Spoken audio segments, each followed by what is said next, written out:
안녕하세요. 오늘도 서연살롱을 찾아주셔서 감사합니다.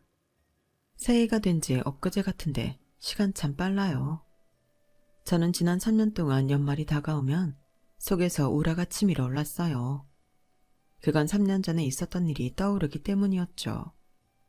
살면서 누군가를 죽이고 싶을 만큼 미워해 본 적이 없었는데 그때는 그럴 수만 있다면 그러고 싶을 정도였어요. 제가 이렇게 몹쓸 마음을 품게 만든 건 바로 제 시어머니였어요. 저희 시댁에는 다른 집과는 조금 다른 사연이 있어요. 제게는 시어머니가 두 분이거든요. 한 분은 남편을 낳아주신 친모고 다른 한 분은 남편이 성인이 된 이후 아버님 곁을 지키고 계신 분이시죠. 정확히 두 번째 시어머니는 아버님과 혼인신고를 하지 않았기 때문에 서류상 가족은 아니지만 그래도 아버님께서 그렇게 부르길 원하시기 때문에 집안에서 호칭은 어머님으로 하고 있어요. 여기서는 편의상 남편의 친모를 큰 시어머니, 아버님의 두 번째 부인을 작은 시어머니라고 할게요. 남편과 큰 시어머니는 21년간 떨어져 지냈어요. 자신의 의지가 아닌 타인의 강요에 의해 그렇게 된 거였죠. 그래서 남편은 11살 이후로 어머니 정에 굶주려 살았어요. 그걸 누구보다 잘 알기에 어떻게든 큰 시어머니와 잘 지내보려고 했지만 결국 실패하고 말았네요. 그래도 지금 생각해보면 그런 식으로라도 제 남편 곁에서 떨쳐낼 수 있어서 다행이다 싶어요. 제가 이렇게 생각할 정도로 큰 시어머니는 인간 같지 않은 분이시거든요. 그럼 지금부터 저희 가족이 큰 시어머니와 연을 끊게 된 사연을 들려드릴게요. 남편과 제가 인연이 된 건 저희 엄마가 반찬 가게를 시작하면서부터였어요. 제가 9살 때 아빠가 돌아가신 이후 저희 엄마는 자식을 키우기 위해 안 해본 일이 없을 정도로 고생을 하고 사셨어요. 남의 집 팥줄 도우미 일은 기본이고 모텔 룸 청소, 마트 점원, 짬짬이 전단지 알바에 대리운전까지 이루 셀 수 없을 정도였죠. 그러다 그간 모은 돈으로 조그마한 반찬 가게를 차리게 되었어요. 그래서 홍보를 위한 전단지를 만들게 되었고 그때 저희 엄마 가게를 담당하게 된 사람이 바로 제 남편이었죠. 당시 남편은 아버님이 하시는 광고회사에서 일을 배우고 있었는데 열의는 있지만 경험이 부족한 신참에 불과했어요. 그런데 그래서인지 고작 저렴한 전단지 하나 의뢰했을 뿐인데도 수시로 가게까지 찾아와서 직접 컨셉 사진도 찍어가고 주변 상권까지 분석해서 판매 전략까지 제시해 주더라고요. 너무 과하게 일을 해주는 통에 엄마랑 저는 혹시 추가 요금을 요구하는 게 아닐까? 걱정이 될 정도였어요. 나중에 안 사실이지만 이미 그때부터 남편은 저한테 마음이 있었더라고요. 그래서 그렇게 저희 가게 일에 열심히 했던 거죠. 전단지 작업이 끝난 후로도 남편은 자주 가게에 찾아왔어요. 말로는 지나가다 들렀다고 했지만 그건 거짓말이 분명했어요. 제가 전단지를 맡길 업체를 우리 가게 주변에서 찾은 게 아니라 온라인상에서 가격과 포트폴리오를 보고 찾은 거였으니까요. 실제로 남편이 일하는 사무실과 저희 가게는 차로 30분은 좋게 걸리는 거리예요. 그러니 지나가다 들렀다는 말은 신빙성이 없었죠. 그리고 남편의 그 말을 믿을 수 없었던 또 하나의 이유는 바로 저였어요. 남편은 저희 가게에 올 때마다 그렇게 저를 찾아댔거든요. 이걸 어쩌나. 우리 정윤이는 회사 가고 없는데. 근데 우리 딸애한테 무슨 볼 일이라도 있어요? 아니요. 그냥 겸사겸사 안부 인사로 물어본 겁니다. 그런데 사장님 혼자 일하시기에 힘들지 않으세요? 따님이 쉬는 날엔 좀 도와드리고 그러면 좋을 텐데요. 의도가 뻔히 보이는 말에 엄마는 일부러 속아주셨어요. 그간 일하는 모습을 봐도 그렇고 말투나 행동을 봐도 사람이 괜찮아 보였기 때문이었죠. 안 그래도 주말에는 딸애가 아침부터 나와서 돕고 있어요. 피곤할 텐데 쉬라고 그래도 영 말을 안 듣네요. 둘째, 넷째 일요일엔 우리 가게 쉬는 거 알죠? 일부러 헛걸음하지 않게 가게 문 닫는 날까지 알려준 엄마는 은근슬쩍 제가 좋아하는 음식이며 취향 같은 걸 알려주셨어요.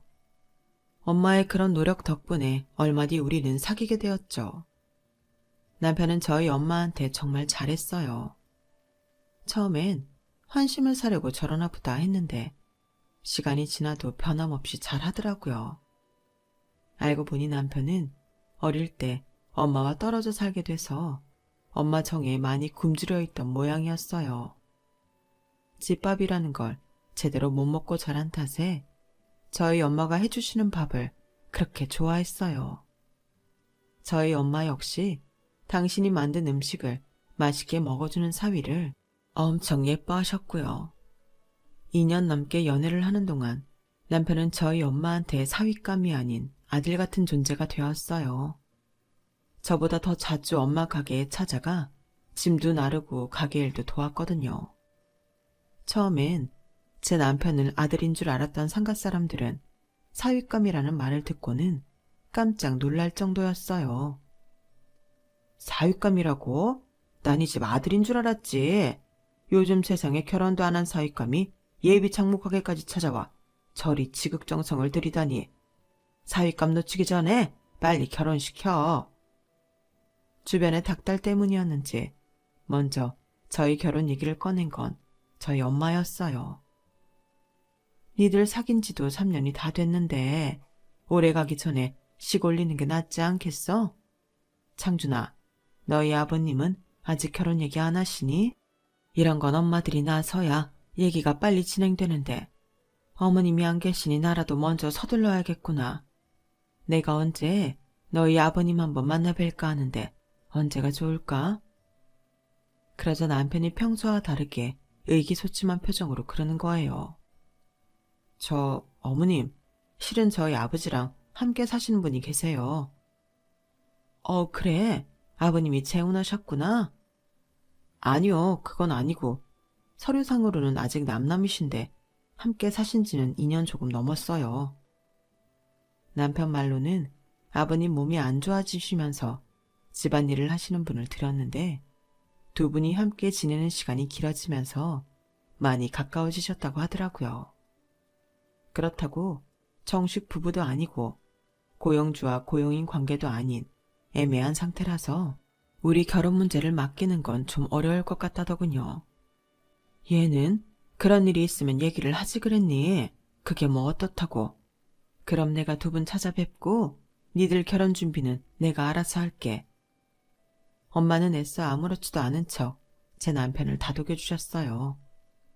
그리고 얼마 뒤 양가 부모님이 만나 결혼 문제에 대해 상의를 하셨고 그해 가을 우리는 식을 올릴 수 있었어요.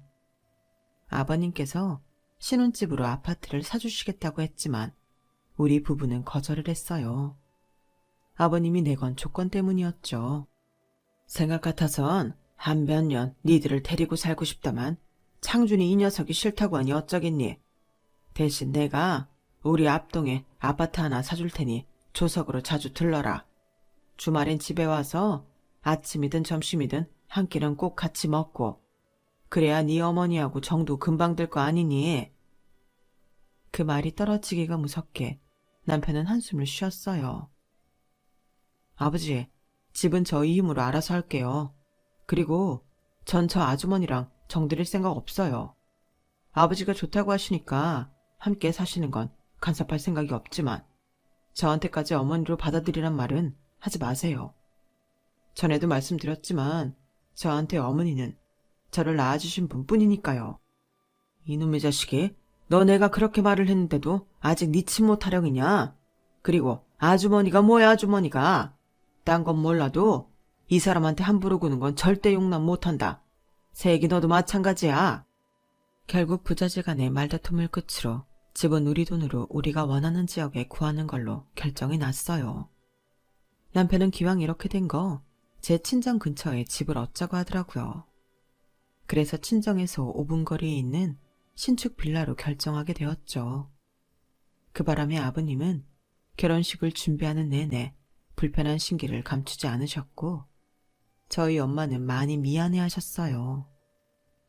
창준아, 네 마음은 내가 잘 알겠는데 그래도 이거는 아니다 싶어. 네 아버님이 몸도 편찮으신데 근처에 살면서 자주 찾아뵙는 게 낫지 않겠니?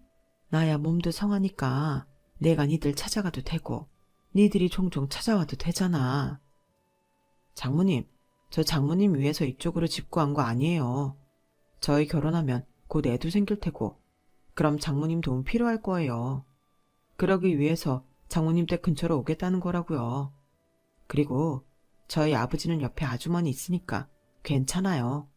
모르긴 해도 제가 없어야 두 분도 더 편하실 거예요. 그러니까 장모님이 미안해하실 거 하나도 없어요. 남편의 설득에 저희 엄마도 더는 집 문제를 꺼내지 않으셨어요. 아무래도 손주를 봐줄 생각에 그러셨던 것 같더라고요. 남편 말대로 결혼하고 3개월도 안 돼서 임신한 저는 친정 엄마 덕분에 먹고 싶은 것도 실컷 먹고 무사히 딸을 출산할 수 있었어요. 출산 후 회사에 복귀를 하느라 아이를 어린이집에 맡기게 되었는데 제가 야근이 있을 때나 우리 부부 모두 퇴근이 늦어질 때는 엄마 도움을 받을 수 있었어요. 게다가 반찬도 늘 엄마가 해다 주시기 때문에 저로서는 많이 의지가 되었죠. 하지만 시아버지 눈에는 저희가 제 친정만 끼고 사는 걸로 보였나 봐요. 한 번은 제게 전화를 하셔선 그러시더라고요. 아가, 넌 어떻게 된 애가 네 친정에 문지방이 닳도록 드나들면서 시부모는 남의 집 노인네 취급을 하냐? 내가 꼭 이렇게 전화를 해야 손주 얼굴 한번 보여줄 셈이냐? 아버님, 죄송해요. 제가 회사에 복귀한 지 얼마 안 돼서 그간 짬이 안 났어요. 이번 주말에 그 이랑 다 같이 찾아뵐게요. 엎드려 절박히지 원. 장준이야 남자니 그렇다 치더라도 넌 명색이 며느린데 시부모를 이렇게 홀대하면 쓰겠니? 아무리 내 아들놈이 망나니처럼 군다고 해도 너는 며느리 아니니? 당연히 시부모 무서운 줄 알아야지. 내 다른 건 몰라도 나는 내 아내한테 함부로 구는 건 용서 안 하니까 네가 알아서 처신하길 바란다. 아버님은 제가 작은 시어머니한테 시어머니 대접을 안 해드리는 게 많이 서운하셨나 봐요. 제 입장에선 시부모 눈치도 봐야 하고 남편 눈치도 봐야 해서 많이 껄끄러워 그랬던 건데 말이죠. 그래서 말 나온 김에 적어도 일주일에 한 번은 아이를 데리고 시댁에 찾아갔어요. 남편은 명절이나 시아버지 생신 때가 아니면 안 가려고 해서 저랑 딸아이만 찾아뵙곤 했죠. 막 시집 왔을 땐 몰랐는데 자주 시댁에 드나들며 겪어보니 작은 시어머니가 꽤 괜찮은 분이시더라고요. 저희 아버님과는 한 고향에서 나고 자라 어릴 때부터 동네 오빠 동생으로 지내셨다고 했어요. 그러다 결혼 후 서울에 자리 잡고 살다가 우연히 길에서 아버님과 마주치게 됐다고 하더라고요. 얼마나 반가웠는지 몰라. 서울에 아는 사람 하나 없이 남편 하나 믿고 살았으니까. 그러다 하루아침에 교통사고로 남편이랑 아들을 잃고 혼자가 됐는데 살아야 될 이유가 없는 것 같더라고. 약도 먹어보고 미친년처럼 차도에도 뛰어들어가 봤는데 살 사람은 살게 돼 있는지 모진 목숨이 끊어지질 않는 거야.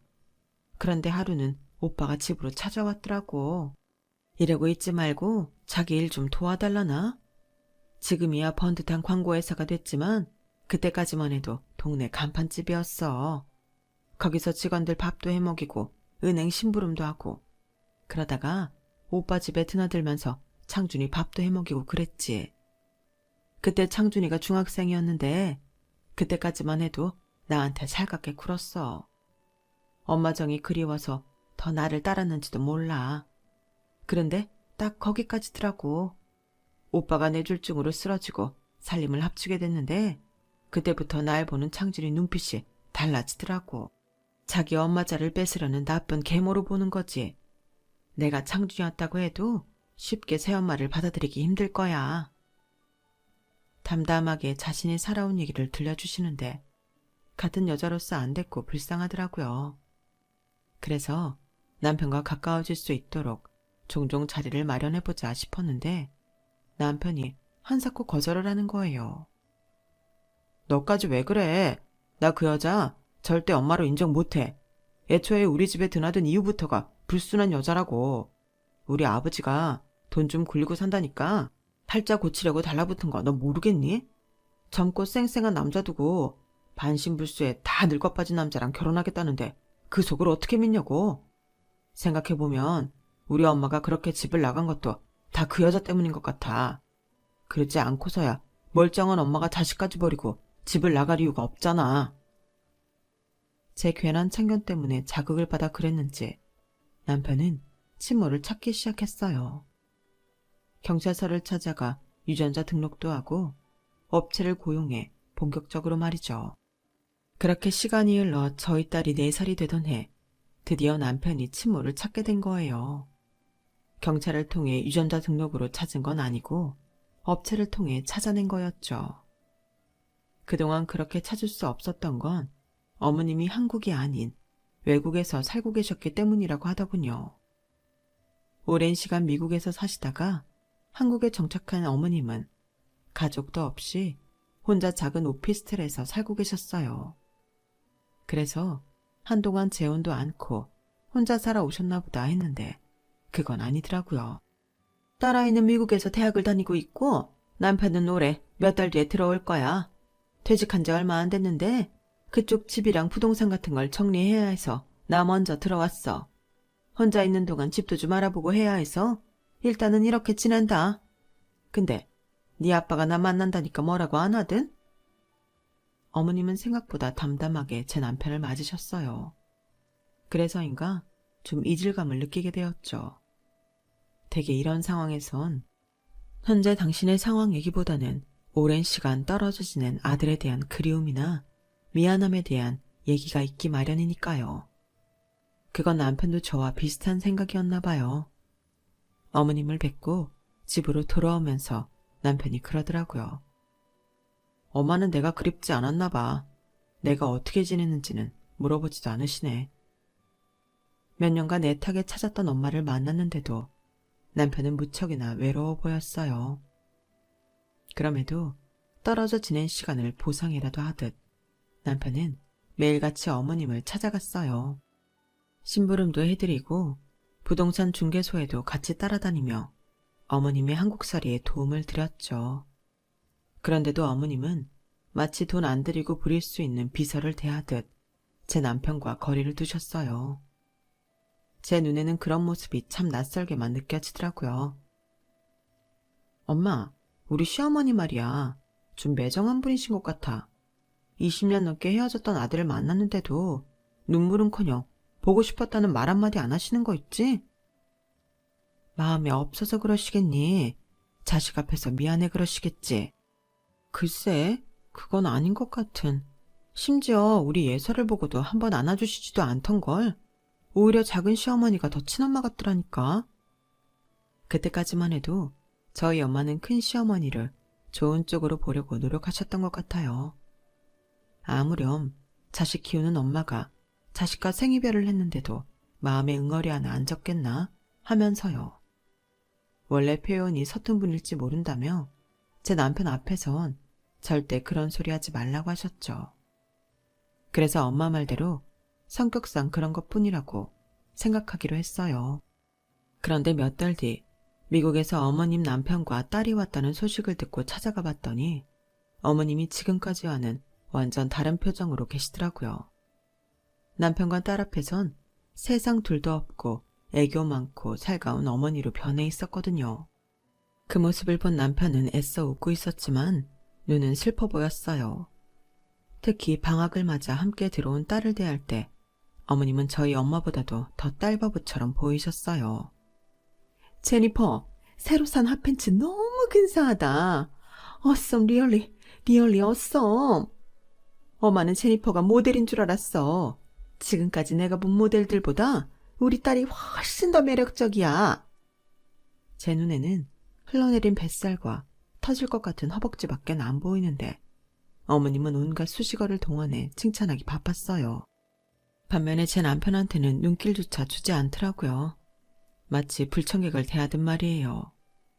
그동안 그 집을 구하느라 부동산 중개소도 수십 군데나 찾아다니며 발품을 팔았던 남편은 고맙다는 말도 못 들은 채 눈앞에서 침모해 단란한 가족들을 구경해야 했어요. 그건 마치 상처 입은 사람의 가슴에 길고 날카로운 칼을 계속해서 찌르는 것처럼 잔인해 보였어요. 그래서 식사를 마치자마자 남편을 이끌고 그 집을 나왔죠. 나 더는 못 참겠어. 아무리 당신을 낳아준 분이라지만 내 남편한테 함부로 구는 꼴 더는 못 봐. 여보, 우리 그냥 어머님이랑 연락 끊고 살자. 어머님 만날 때마다 당신 상처받는 거 나 싫단 말이야. 제 말에 남편은 아무 대답도 하지 않았지만 그 속을 제가 모르겠어요. 피 한 방울 안 섞인 저도 이렇게 화가 나는데 자식인 남편은 말해 뭐 하겠어요. 그나마 다행이라고 해야 할까요? 그날 이후 남편은 예전처럼 친모를 찾아가지 않았어요. 그런데 남편이 찾아가지 않으니까 그제서야 어머님이 먼저 연락을 하시더라고요. 그런데 연락을 한 사람이 제 남편이 아닌 저라는 게 문제였죠. 예, 너 오늘 시간 있니? 우리 제니퍼가 요즘 젊은 애들이 다니는 힙한 곳에 가보고 싶다는데 내가 뭘 알아야 말이지. 너 시간 되면 제니퍼 데리고 좀 다녀오렴. 곧 미국 돌아가야 해서 오늘밖에 시간이 안 된다는구나. 아니, 내가 집에서 놀고 있는 사람도 아니고 평일엔 직장에 주말엔 육아까지 하는 사람인데 뜬금없이 자기 딸이랑 놀아주라니 이게 말이 돼요? 그리고 엄연히 부탁을 하는 처지면 제 스케줄에 맞춰야지. 왜 자기 딸 스케줄에 나더러 맞추라는 건지 정말 어이가 없었어요. 어머님, 제가 오늘은 시간이 안 돼요. 그이가 요즘 일이 밀려서 주말에도 출근을 한 통에 제가 애를 봐야 하거든요. 예, 넌 지금 내가 너한테 부탁하는 걸로 보이니? 세상에 어떤 시어머니가 며느리한테 부탁을 하니? 명령이면 몰라도. 내가 외국에서 오래 살다 왔다고 네가 날 한국 시어머니랑 달리 말랑하게 본 모양인데 나 뼛속까지 한국 사람이야. 얘가 어디서 건방을 떨어? 잔말 말고 1시간 내로 우리 집으로 차 끌고 와. 그리고는 대답도 듣지 않은 채 전화를 끊어버렸어요. 나 참 기가 막혀서 말이 안 나오더라고요. 호랑이 담배 피우던 시절 생각을 하시는 건지 아니면 미국에서 막장 드라마만 보고 살아서 한국 시어머니는 죄다 못된 사람들만 있다고 생각하는 건지 아주 웃기지도 않더라고요. 생각 같아선 쌩 까고 싶었지만 남편 생각을 하니 그럴 수는 없더라고요. 그래서 엄마한테 부탁하려고 전화를 했는데 오늘따라 가게에 손님이 많아서 그런지 통화하는 것조차 힘들더라고요. 그래서 안 되겠다 싶어 작은 시어머니한테 도움을 청했어요. 제가 딸아이를 데리고 시댁 주차장에 도착하자 어떻게 알고 작은 시어머니께서 바로 달려오시더라고요. 우리 예서 왔구나. 아휴, 오늘아 힘들었지? 예, 예서 걱정은 말고 마음 편히 볼일 보고 와. 무슨 일인지는 모르겠지만 급한 것 같아서 내가 우편함 앞에서 기다리고 있었어. 어서 해주고 가. 남편의 친모라는 사람은 며느리인 저를 수행 비서 부리듯 부리려 드는데 정작 남편이 싫어하는 새엄마는 며느리 약속 시간 늦을까봐 잠복 더위에 아파트 입구까지 나와 저를 기다리셨더라고요. 그 모습을 보니 마음이 불편했어요. 그렇게 딸아이를 작은 시어머니한테 맡긴 저는 어머님 댁으로 향했어요. 그런데 1시간 내로 오라고 그 난리를 친 것과 달리 그 집 딸내미는 아직 씻지도 않고 밥을 처먹고 있더라고요. 피자가 늦게 와서 우리 제니퍼가 이제야 아침을 먹는다. 한국은 배달도 빠르다더니 그거 다 거짓말이야. 예, 너는 제니퍼 밥 먹는 동안 욕실 청소 좀 해.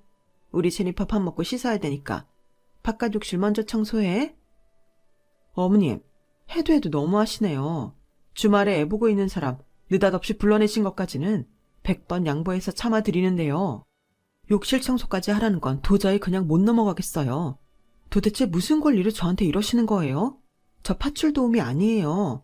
며느리가 돈 안 주고 부려도 되는 사람은 아니라고요. 그리고 사람 불렀으면 준비는 미리미리 했어야죠. 사람 세워놓고 지금 뭐 하는 짓이에요? 딸이 잘못하면 혼을 내서라도 똑바로 가르칠 생각은 안 하시고 한술 더 떠서 욕실 청소까지 시켜요?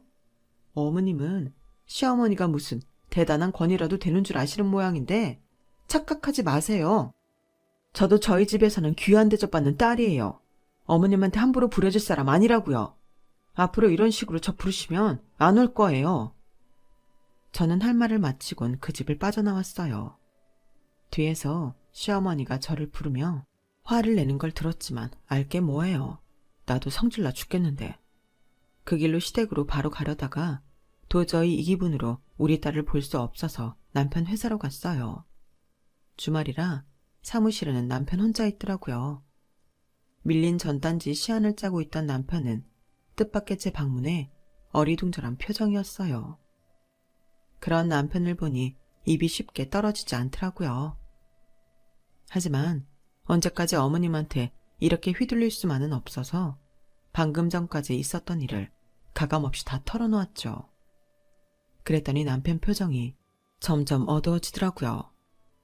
그래서 말인데 여보, 나 이제 어머님 앞에서 착한 며느리 노릇하는 거 그만두려고. 지금까지 당신 생각해서 참아왔는데 이러다가 죄 없는 당신한테까지 미워하는 마음이 생길 것 같거든. 그러니까 당신이 좀 이해해줬으면 좋겠어. 그러자 남편은 잠시 고개를 숙이고 생각을 하더니 제 손을 잡고 미안하다고 말했어요. 그러면서 제 결정에 따르겠다고 덧붙였죠. 그날 이후 저는 시어머니가 전화해 무슨 요구를 하든 간에 들어드리지 않았어요. 너는 지져라. 나는 내 할 일이나 하련다. 이런 마인드로 상대를 했더니 시어머니도 더는 제게 전화를 하지 않더라고요. 그래서 이렇게 잘 길이 들어가나 보다 했는데 그 사단이 난 거예요. 지난 3년간 겨울만 되면 제 속을 사정없이 긁어대던 바로 그 사건이요. 시작은 친정엄마의 전화 한 통에서 비롯됐어요. 딸, 내일 엄마가 예서 봐줄까? 상가 수도공사가 있어서 내일 하루 종일 단술하네? 떡본 김에 제사 지낸다고 내일 하루 쉬려고. 오랜만에 정서방이랑 둘이 데이트나 하지 그래? 정말? 그럼 나야 좋지. 안 그래도 예서 태어나고 그이랑 둘이 데이트한 적 없는데. 그럼 내일 아침에 예서 데리고 집으로 갈게. 6시까지는 돌아올 거야. 그럴 거 뭐 있니? 엄마가 니네 집으로 갈게. 그리고 모처럼 데이트인데 늦게까지 놀다 와. 나야 예서 재우고 옆에서 한숨 자도 되니까. 그렇게 해서 모처럼 남편과 저는 단둘이 데이트를 하게 되었어요. 다른 사람도 아니고 친정엄마가 애를 봐주시는 거라 그런가 마음도 놓이고 괜히 들뜨더라고요. 그렇게 우리 부부는 모처럼의 휴가를 알차게 쓰기 위해 발바닥에 땀이 나도록 뛰어다녔어요. 영화도 보고 맛집도 찾아가고 요즘 핫하다는 성수동 카페거리도 갔어요. 그리고는 제가 좋아하는 작가 전시회도 다녀왔죠. 어찌나 빨빨거리고 다녔는지 6시쯤 되자 둘 다 녹초가 된 거예요. 그래서 저녁은 낙원동에 들러 아구찜이나 해물찜을 포장해 가려고 엄마한테 전화를 걸었어요. 그런데 엄마가 안 받고 예서가 받지 뭐예요? 예서야, 외할머니 옆에 계시지? 할머니 좀 바꿔줘. 그랬더니 딸애가 할머니가 옆에 없다는 거예요. 그런데 전화기 너머로 카랑카랑한 시어머니 목소리가 들리지 뭐예요. 사돈, 아직 음식 준비도 못 끝내면 어떡해요? 좀 있으면 사람들 들이닥칠 텐데 어쩜 이렇게 굼떠? 그거 빨리 끝내고 밭에 음식 담아서 테이블 위에 올려놔요. 며느리가 누굴 닮아서 느려 터졌나 했더니 친정엄마를 닮아 그랬구만. 에휴, 하여간에 사사건건 마음에 안 들어. 그 말을 듣는데 순간 피가 거꾸로 솟는 것 같았어요. 그래서 전화를 끊고 남편한테 시어머니 집으로 가자고 말했죠. 시어머니가 사는 아파트로 가는 차 안에서 저를 통해 상황을 전해들은 남편은 미리부터 속단하지 말고 직접 가서 상황을 보자고 하더군요. 하지만 이미 제 머릿속에는 우리 엄마가 처해 있는 상황이 너무나도 선명하게 그려졌어요. 도대체 그 인간이 어떻게 우리 엄마를 불러내 그 집에 데려갔을까? 그게 궁금할 뿐이었어요. 시어머니 댁에 도착한 우리 부부는 아파트 입구에서 벨을 눌렀어요. 그러자 겨울방학이라 한국에 들어와 있던 그 집 딸이 인터폰으로 누구냐고 묻더군요. 인터폰 액정에 우리 부부 얼굴이 뻔히 찍힐 텐데도 여우 같은 게 모른 척을 하더라고요. 지난 여름에 제가 화 좀 냈다고 심통을 부리는 게 뻔했죠. 그래서 시어머니 계시냐고 했더니 아파트 단지 내에 있는 경로당에 송년회를 하러 갔다는 거예요. 그래서 그럼 내 친정 엄마랑 예서는 어디 있냐고 물었더니 귀찮아. 우리 마음이 불렀으면 마음이랑 같이 있겠죠. 그만 좀 묻고 가세요. 나 바빠. 그리곤 인터폰을 꺼버렸어요. 그 엄마의 그 딸이라고 어쩜 그렇게 지 엄마를 닮아서 싸가지가 없는 건지. 아무튼 저랑 남편은 아파트 입구에 있는 경비실에 들러 경로당 위치를 물었어요. 그랬더니 거기선 오늘 아파트 노인회에서 송년회를 하기 때문에 노인회 회원이 아니면 못 들어간다고 하더라고요. 그래서 동호스를 대고 시어머니 만나러 왔다고 했더니 그러는 거예요. 미국에서 오신 노인회 신입 회장님 자녀분이시구나. 근데 그 집엔 대학생 딸만 하나 있다고 하던데 그 집 아들이 맞아요? 맞다고 했더니 자꾸 의심스러운 눈초리로 쳐다보더라고요. 그리고는 찜찜한 표정으로 힐끔거리며 경로당 위치를 알려주었어요.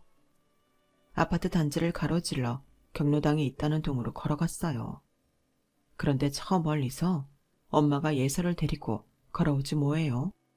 엄마가 왜 여기 있어? 이 추운 날 머리는 또 왜 이렇게 젖었어? 그러자 엄마는 손으로 머리를 가리며 오히려 왜 우리가 여기에 있냐고 되물었어요. 그러자 예서가 얼른 대답하더라고요.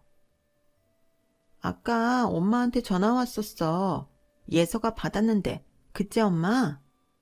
그러자 엄마 얼굴이 빨갛게 달아오르더라고요. 일단 밤바람이 차서 엄마랑 예서를 차에 태웠어요. 그리고는 자초지종을 물었죠. 그러자 엄마가 제 남편 눈치를 보고는 말을 안 하는 거예요. 그 모습을 보고는 남편이 얼른 편의점에 다녀온다며 예서를 데리고 차에서 내리더라고요.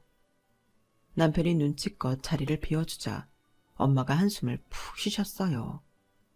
그리고는 얘기를 시작했는데 얘기를 듣는 내내 심장에 미친 듯이 날뛰고 목 뒤로 뭔가가 뻗쳐 오르는 것 같은 기분이 들더라고요. 얘기인즉슨 이랬어요. 그날 예서랑 저희 집에서 TV를 보고 있었는데 시어머니가 집으로 찾아왔다더라고요. 목적은 저를 데려다 일을 부려먹으려는 거였는데 우리 부부가 일이 있어 같이 나갔다는 엄마 말을 듣고는 대신 저희 엄마를 데려간 거였죠. 시어머니는 아파트 내 노인회에서 신임 회장직에 올랐는데 남은 회비로 송년회를 하기로 했던 모양이에요. 회원들은 다들 근처에 잘하는 음식점에 가서 식사하고 노래방에 가는 걸 원했지만 시어머니가 독단적으로 경로당 내에서 캐터링 서비스를 불러 홈파티 형식으로 하자고 한 거죠. 자기가 미국에 살면서 파티를 하도 많이 주최해봐서 파티 여는 데는 도사라고 하면서요. 그런데 그렇게 자신만만하게 소리쳤으면 당신이 알아서 할 일이지. 그걸 저한테 떠넘기려다가 뜻대로 안 되니까 저희 엄마를 데려가서 일을 시켰던 거예요. 반찬 가게를 할 정도로 음식 솜씨가 좋은 엄마지만 평생 듣도 보도 못한 종류의 파티 음식을 해내라고 하니 잘할 수가 있나요? 내가 참 이 나이 먹고 그런 욕을 다 듣다니. 글쎄 네 시어머니가 나보고 멍청이라더라. 내가 아무리 대학은 못 나왔다지만 그래도 고등학교 때 공부는 제법 했잖니. 근데 네 시어머니가 내가 못 알아듣는 줄 알고 영어로 스투피드라고 욕을 하는 거야. 그뿐인 줄 아니? 말끝마다 뻑이니 뭐니 욕을 해대는데 내가 정말 네 시어머니 자리만 아니었으면 그 자리에서 머리채 잡았다. 점심밥도 안 먹이고 반나절을 내일 일을 시켜놓곤 수고했다는 말도 없이 택시비 10,000원 주면서 가보라더라. 그래, 그깟 돈 상관없어. 근데 글쎄 사람들 앞에서 나보고 창피하다고 사돈이란 소리 절대 하지 말라지 뭐야.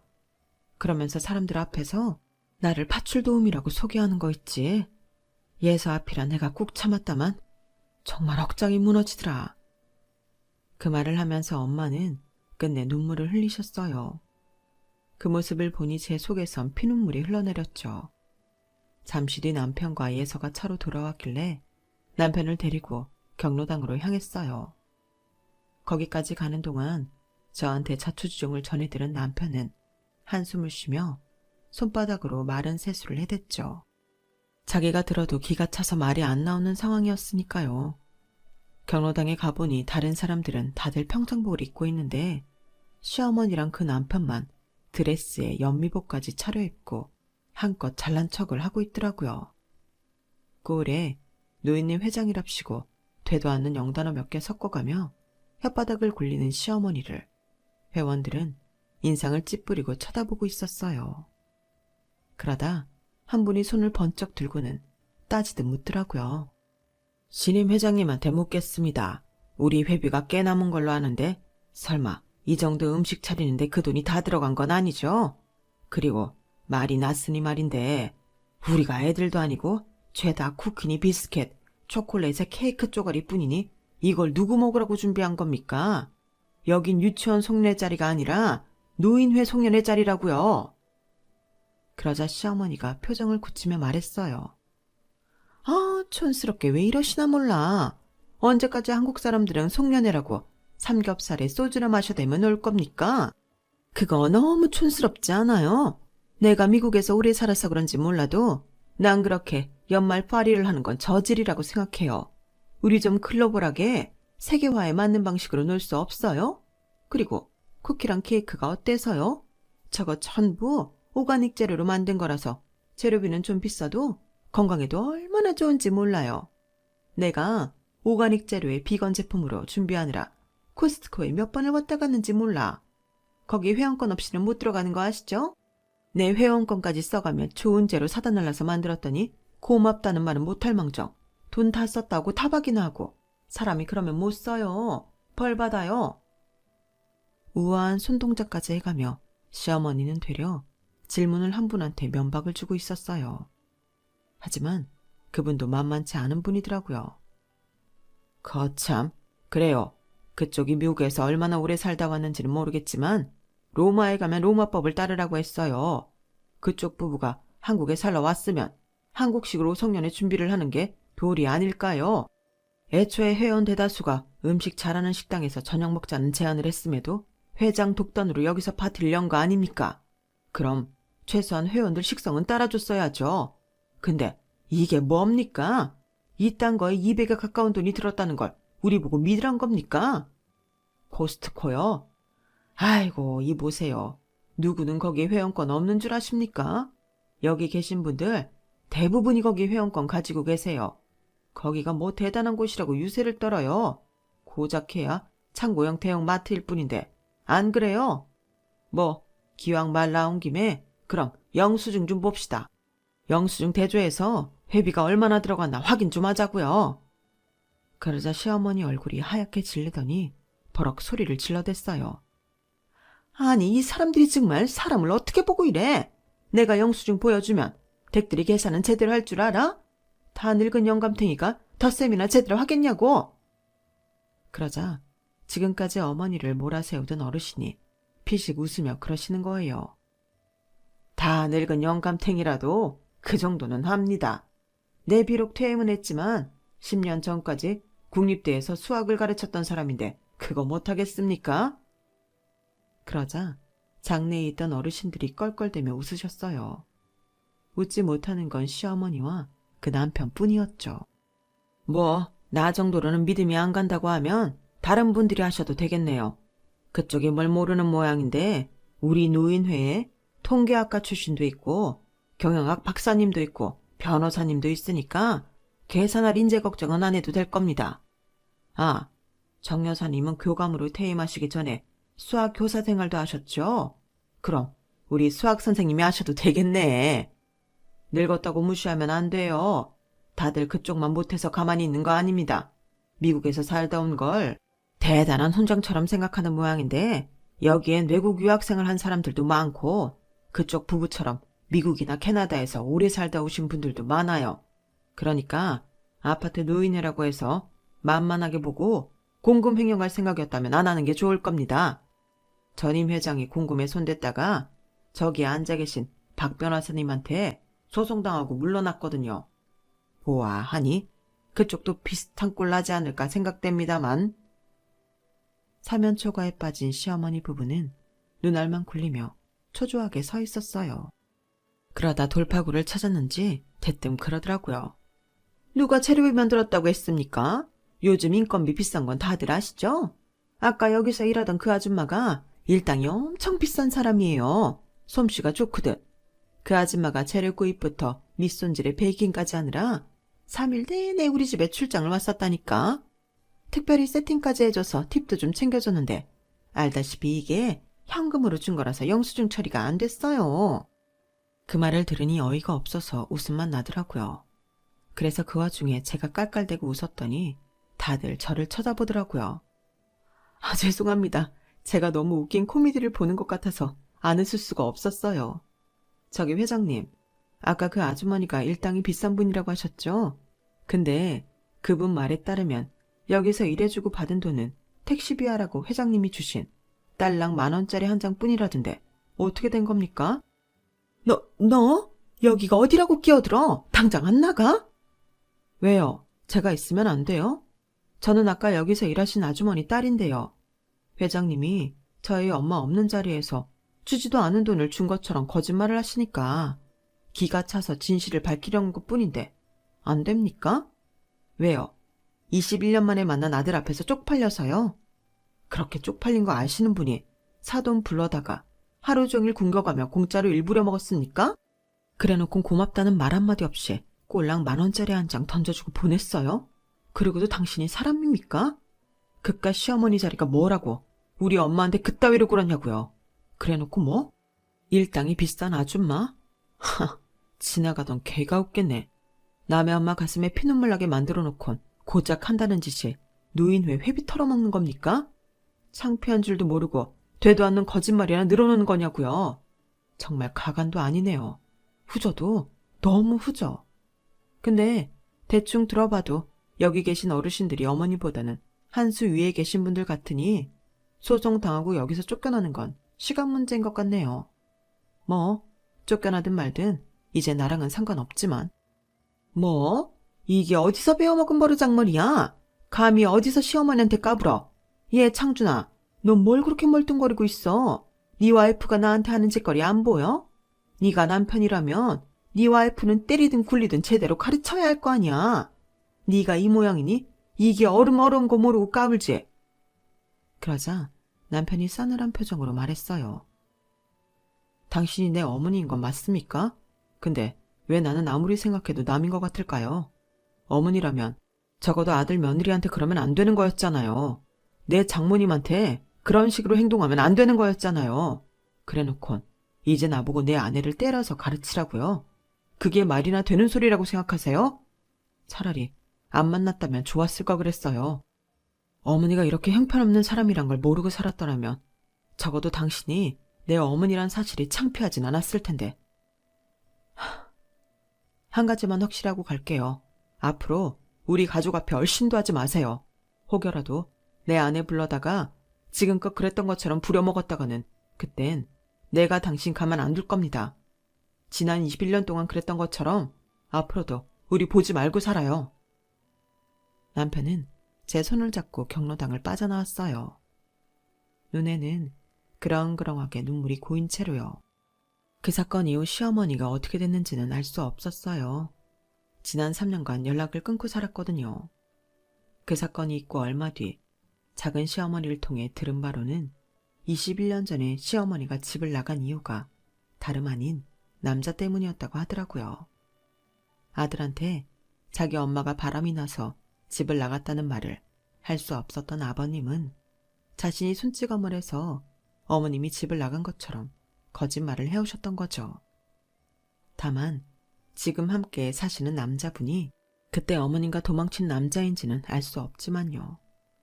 이 사실을 뒤늦게 알게 된 남편은 아버님과 화해를 했고 지금은 새어머니한테도 엄청 살가운 아들로 살고 있답니다. 언젠가 남편이 그러더라고요. 자기는 남들한테 다 있는 엄마가 하나도 없는 줄 알았는데 이제 보니 엄마가 셋이나 있었다고요. 하나는 낳아준 엄마, 두 번째는 키워준 엄마, 그리고 세 번째는 자신에게 아내를 만들어준 엄마. 이렇게 3명이나 있으니 세상 부러울 게 없다고요. 비록 낳아준 엄마는 이렇지만 그래도 2명의 엄마가 있으니 든든하다네요. 나보다 더 친정엄마를 아껴주는 우리 남편, 고마워요. 지금까지 제 사연을 들어주셔서 감사합니다. 따뜻한 가족 옆에서 항상 행복하세요. 여러분, 사연 댓글에 응원과 현명한 조언 부탁드려요. 좋아요와 구독은 저에게 큰 힘이 됩니다. 오늘도 좋은 일 가득하세요.